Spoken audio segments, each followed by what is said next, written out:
And now we wait. That's right, guys. We're waiting on the MDS solenoid. Now, due to the mileage, management want me to recommend all four. I got that one fault code that's pointing directly to this. Y'all know what this is, right? MDS solenoid. They had to add. They're trying to maintain the life of this HEMI engine. Remember, guys, this is an old traditional style engine. Cam and block design. You got push rods and things like that. Okay, these type engine basically phased out. But for some reason the HEMI is have a long life shelf because they're adding things like this. Okay, variable valve timing, all in the name of emissions. It's got to maintain an emission standard. So I'm waiting on the MDS solenoid, and when it gets here, we're gonna pop it in. Now, what do you notice about this solenoid?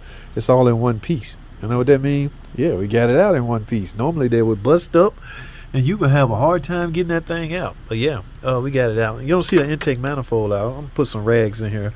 That's simply because, yeah, it has to come off in order to gain access to it. Okay? Yeah, those O-rings flat, so keep an eye on those O-rings. In fact, just replace them. But yeah, this job fairly easy. I forgot the fault code, so I'm going to have to put it in the title. But yeah, as soon as the part get here, I'm going to fire it up. And just check engine light. Didn't have no drivability issues. Wasn't running rough or anything like that. Something about that check engine light customers do not want to drive with. Yes, all in one piece, guys. All right, I got to go.